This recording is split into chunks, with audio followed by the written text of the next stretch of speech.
The summer of 2022 marked the turning point in my life, when I found myself trekking through the desolate swamps of Mississippi, battling heavy humidity, insistent mosquitoes, and an enveloping sense of dread.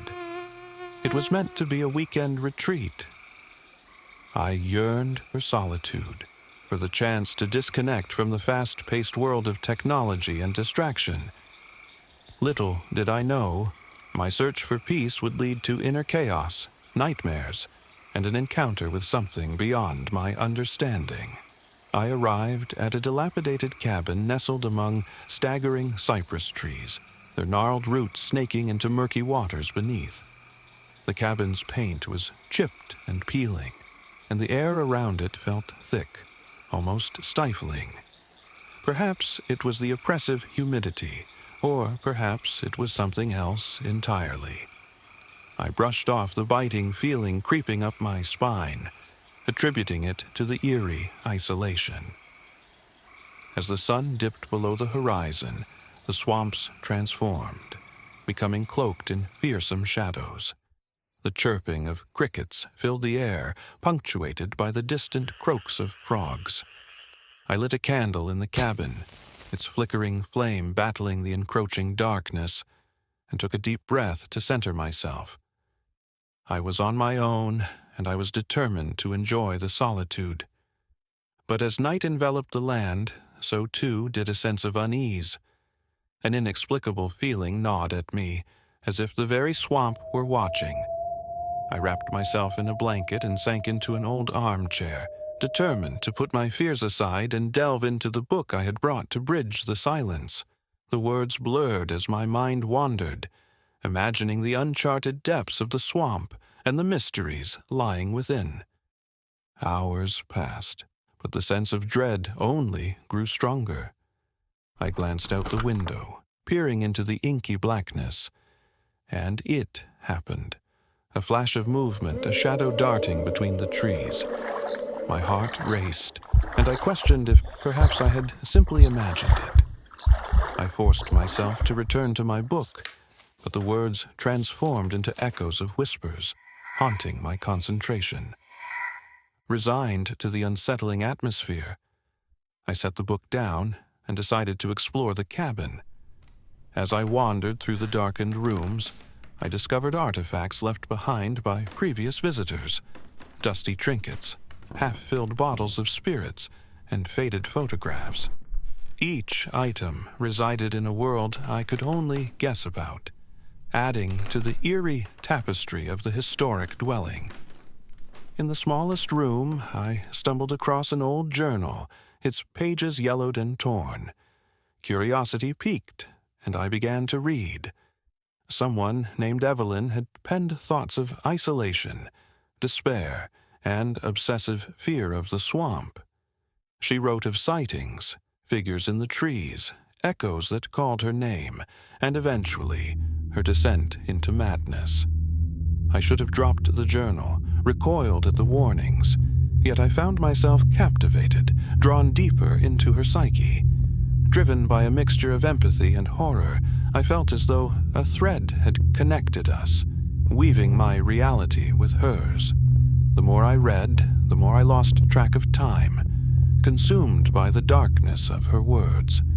She had described something that made my skin crawl, a presence that stalked her through the trees, watching and waiting. It's not the swamp, she had written, but what lives inside it that terrifies me. Sometime later, I was jolted from my trance by a loud noise, a tree branch snapping aggressively outside. My pulse thundered in my ears as I tiptoed toward the window. The moonlight illuminated the swamp, a ghostly glow dancing across the surface of the water. I saw nothing out of the ordinary, yet felt an unmistakable sensation. I was not alone. I felt compelled to step outside, my suspicion and fascination battling inside me. Grabbing a flashlight, I opened the creaky door, and a chorus of nighttime sounds welcomed me. The rustling of leaves, the water lapping languidly at the shore. The air was thick with humidity, each breath tasting of earth and decay. I ventured into the unknown, standing at the water's edge, the flashlight beam flickering over the endless darkness ahead. That's when I saw them, figures moving just beyond the tree line. Shadows flitted between the cypress trees, their forms twisted and indistinct. Panic surged through me as whispering voices rolled in like a wave, soft yet menacing. "Come here," they seemed to beckon, and I felt an overwhelming urge to obey, as if my own thoughts were not my own. The moments passed as though in slow motion. Something primal took over.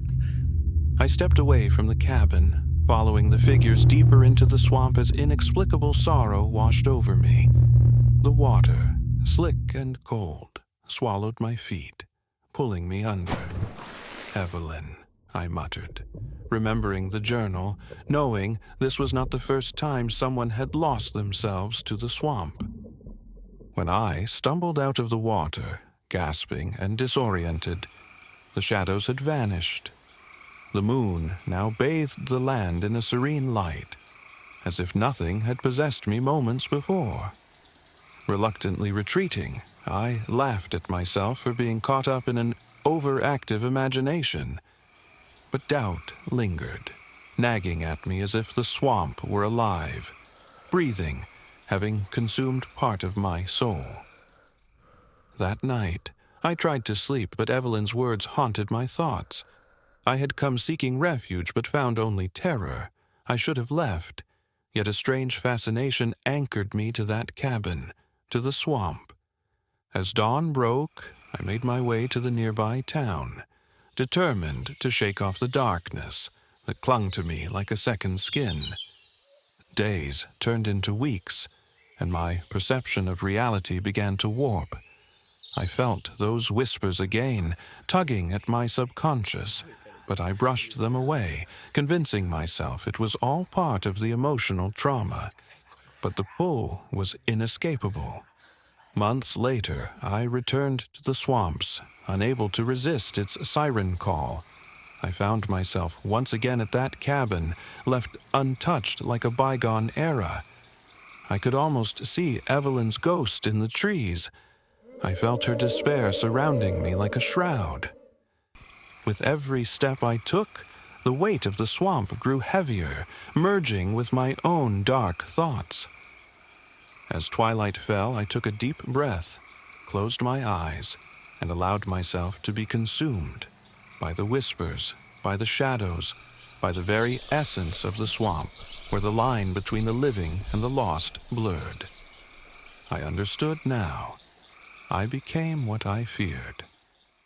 The next morning, as the sun rose, a passing hiker discovered the cabin, the door wide open, and a journal left behind, its pages filled with strange haikus and frantic notes scrawled in a handwriting eerily similar to Evelyn's. It spoke of the swamp's embrace. They called to each other with certainty, for I had become entwined in its dark magic, lost among the whispers, awaiting the next seeker to join us forever. And so I remain a part of the swamp, a shadow in the trees, waiting,